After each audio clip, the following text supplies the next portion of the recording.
Les grands titres de l'actualité de ce vendredi 8 juillet. José Soucy, bon matin. Bon matin. José, d'abord, Stéphane Lévesque, qui est président du syndicat du préhospitalier là, pour les paramédics dans Saint-Jean-Port-Joli, qui nous a envoyé une lettre qui dit et mentionne qu'il réfute les allégations de harcèlement de Marie-Ève Proulx en lien avec une manifestation à son bureau. Il y a une caricature dans le journal Le Placoteux. On va la montrer d'ailleurs dans quelques instants. Là. Peux-tu nous revenir là-dessus exactement? Bon, on en a parlé dans le bulletin nouvelles. Bien, le 17 juin dernier, Michel, là, tu sais que la députée de Côte-du-Sud, Marie-Ève Proulx, était de passage à Bonjour Côte-du-Sud, à l'émission dans laquelle nous sommes actuellement. Et elle avait dit que dans ce dossier-là, qu'elle avait subi personnellement un peu de harcèlement et même que les ambulanciers, lorsqu'ils étaient débarqués à son bureau pour manifester, ça n'aurait pas été très, très courtois. Puis il y aurait eu un peu de pression. Et elle a dénoncé ça. Et Stéphane Lévesque a écrit sur la page Facebook de CMA-TV, ça fait à peu près 3 jours environ. Il a dit tout simplement que c'était faux, on s'est toujours bien comporté. Il réfutait essentiellement les propos de Marie-Ève Proulx, tout en rappelant que Marie-Ève Proulx n'était pas en position de parler d'harcèlement avec tout ce qui s'était déroulé dans son bureau depuis le début de son mandat en 2018.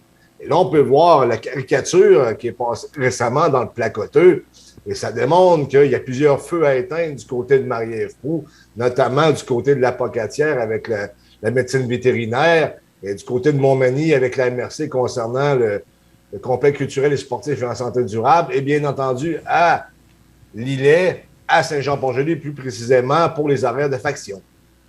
Ce que j'ai compris dans le bulletin de nouvelles, José, si on revient sur le dossier de médecine vétérinaire, c'est que le train a quitté. C'est ce que le ministre Lamontagne, le ministre de l'Alimentation et des Pêcheries, a mentionné. Ça veut dire que là, le maire de l'Apocatière veut faire d'autres moyens de pression. Je pense qu'il commence à être tard un petit peu. Je ne vais pas être pessimiste, mais réaliste. Il ne faut pas oublier, Michel, que notre députée, qui est une caquiste, qui fait partie du caucus caquiste, appuie le projet à Rimouski. Donc, si elle appuie le projet à Rimouski, je ne verrais pas pourquoi elle ferait des pressions supplémentaires pour au moins qu'on puisse envisager de l'apocatière dans le processus, parce que c'est pas tout à fait réglé encore, c'est pas tout à fait canné. Ça veut dire qu'on pourrait reculer. Est-ce qu'un autre gouvernement, et ça c'est la question qu'on doit poser, il faudrait même la poser à Frédéric Poulin, est-ce qu'un gouvernement conservateur, un potentiel gouvernement conservateur, reculerait concernant le pavillon de médecine vétérinaire à Rimouski? On sait que c'est un projet de 100 millions et on sait également que si ce dernier était disposé à l'apocatière, bien, ça coûterait possiblement moins cher en raison des infrastructures déjà présentes. Écoute, moi, ce que j'ai eu comme information, c'est que les travaux doivent débuter prochainement. Là. Il n'est pas minuit moins une, là, il est minuit et quart. Tu me suis? Je dirais qu'il est 2h30. OK. Oui. Écoute, on va suivre ça encore, mais bon, il y a les maires de cette région. On a entendu M. André Simard, maire de Saint-Roch-des-Aulnais. Il y a également le préfet élu de Kamouraska, M. Roy. Il y a le maire de l'Apocatière, là, qui semble vouloir, après les vacances, là, faire un mouvement de contestation. J'ai hâte de voir sous quelle forme, là. Mais on n'a pas lancé la serviette du côté de Kamouraska. Bien, ça va avoir un impact sur la prochaine campagne électorale qui va partir, je te dirais, à la fin du mois d'août. Et Marie-Ève Proulx risque de payer le prix fort concernant ses positions.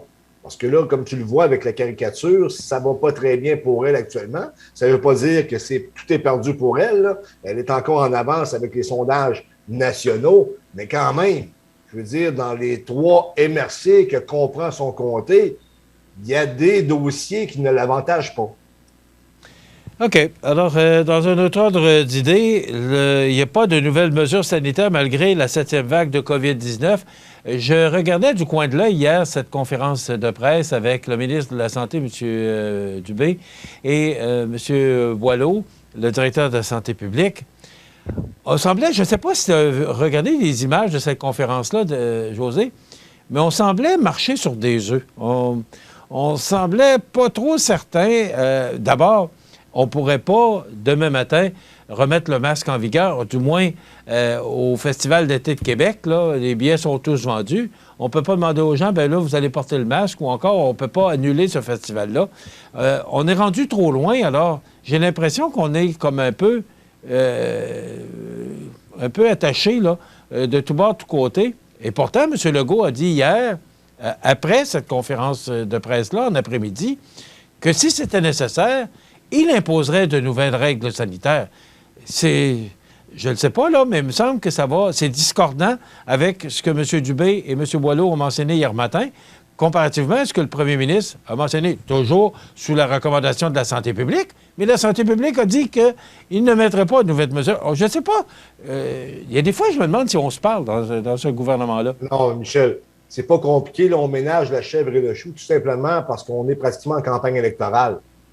D'un côté, il veut plaire à sa crowd qui vote pour lui, qui sont en faveur des mesures sanitaires, c'est-à-dire surtout les bébés boomers en montant. Je ne les mets pas tous dans le même panier, là, mais généralement, c'est des gens qui vont voter pour lui. Et d'un autre côté, il ne peut pas dire qu'ils vont imposer des mesures sanitaires parce qu'il va donner un élan supplémentaire au Parti conservateur du Québec. Et il a parlé de M. Duhem hier après-midi, en plus. Qu'est-ce qu'il dit? Bien, c'est ça. C'est que... Et tu dis, il est en campagne électorale. Les élections ne sont pas officiellement déclenchées, mais on sait que c'est le 3 octobre. La déclaration de M. Legault m'a surprise un peu hier, disant que s'il devait y avoir des règles sanitaires imposées, il le ferait. Il est en campagne électorale, ça m'a surpris. Ouais, alors que les deux autres, hier matin, essayaient, à mots couverts, de dire, là, faites attention, puis... Michel, c'est de la stratégie politique. Ce n'est que de la stratégie politique. Il va falloir qu'on comprenne. Là. Comme je te l'ai dit, François Legault veut plaire à sa crowd. Et de l'autre côté, on ne veut pas dire qu'il va y avoir des mesures sanitaires parce qu'on ne veut pas faire augmenter le Parti conservateur d'Éric Duhem. C'est tout simplement ça, Michel. Et fort à parier que si c'était après le 3 octobre et qu'on avait un autre gouvernement majoritaire de la Coalition Avenir Québec, on recommencerait avec les mesures sanitaires. Et ça grognerait parce que si tu regardes ailleurs, là, il y a bien des pays qui ont totalement abandonné ça. On pense qu'on doit vivre avec. Et si les médias en parlent moins, bien, possiblement que la panique va moins se répandre dans la population. José, M. Duhem, entre autres, là, parce que moi, on reçoit tous les courriels là, des déplacements de M. Duhem, là, et des autres partis aussi, là, mais particulièrement M. Duhem. Il est très actif de ce temps-ci. Le parti est très actif pour trouver des candidats et candidates. Il a l'intention d'avoir 125 députés, puis je pense qu'il est en bonne voie de réussir. Ben, pas 125 députés, 125 candidats pour ultimement avoir 125 députés, chose qui est pratiquement impossible, là, bien qu'on ne sait jamais, mais ça serait étonnamment étonnant. Mais effectivement, il est actif et ça va bien. D'ailleurs, les candidats qu'il va chercher, c'est des bons candidats. Là. Je veux dire, tu n'as pas trop de fling-flagneux là-dedans. C'est des gens qui croient aux valeurs du Parti conservateur du Québec, qui croient beaucoup au chef également. Et on va se le dire, là, l'homme politique de l'heure au Québec présentement, c'est Éric Duhem avec tout ce qu'il a fait, tout ce qu'il a accompli avec un parti qui partait à peu près de rien, 500 membres lorsqu'il est arrivé comme chef. Et aujourd'hui, on est rendu avec 60 000 membres, c'est-à-dire que ça fait du Parti conservateur du Québec la formation politique qui a le plus de membres au Québec. Et José, on ne connaît pas encore les candidats et candidates du Parti libéral et du Parti québécois pour Côte-du-Sud, là. On s'entend que... ça doit être plus difficile avec les chiffres qu'ils ont. C'est pas compliqué. À la dernière élection, c'était facile de trouver un candidat libéral parce qu'on sortait d'un député libéral. Le Parti libéral était nez à nez dans les sondages avec la Coalition Avenir Québec. Mais actuellement, la force du Parti libéral se retrouve dans sa base historique, qui est les anglophones de l'ouest de l'île. Parce que le deuxième parti, selon les sondages, c'est le Parti conservateur du Québec. Et tu sais que dans la région de Québec, sont présentement coude à coude avec la CAQ. Et Chaudière-Appalaches, c'est pas mal la même chose. Ça va jouer serré dans la prochaine campagne. Ça va être extrêmement intéressant à suivre, d'ailleurs, Michel. Là. On va avoir un plaisir malin à suivre et à commenter cette campagne électorale-là. On va avoir du plaisir pendant la période électorale, effectivement. Rapidement, José, Patrick Brown, candidat à la chefferie du Parti conservateur du Canada, qui a été expulsé là, de la course. Ça n'aidera pas M. Charest, là. Absolument pas, parce qu'on savait que Patrick Bond avait à peu près, pas zéro chance, mais plus ou moins de chances de remporter la chefferie du Parti conservateur du Canada. Mais on le savait que dans la stratégie de Jean Charest, vu que c'est une élection à 2-3 tours, là, je ne peux pas te donner les détails exactement parce que c'est assez compliqué leur affaire, là, mais il aurait pu donner son appui à Jean Charest et c'était la stratégie de l'équipe de Jean Charest de se servir de Patrick Brown pour réussir à passer Poilievre, alors que si Patrick Brown est déjà sorti, ça change complètement la donne et ça enlève énormément de chance à l'équipe de Jean Charest. D'ailleurs, je ne suis pas le seul à le dire. Là. Thomas Mulcair l'a dit récemment, puis plusieurs autres. Là. On s'enligne, d'après moi, là, vers un couronnement de Pierre Poilievre, ce qui va possiblement diviser le parti entre l'aile de l'Ouest et l'aile progressiste du centre et de l'Est du Canada. Merci, José. Merci à Jean Carbonneau derrière les caméras. Merci à vous d'être aussi nombreux avec nous. Bon week-end. À lundi.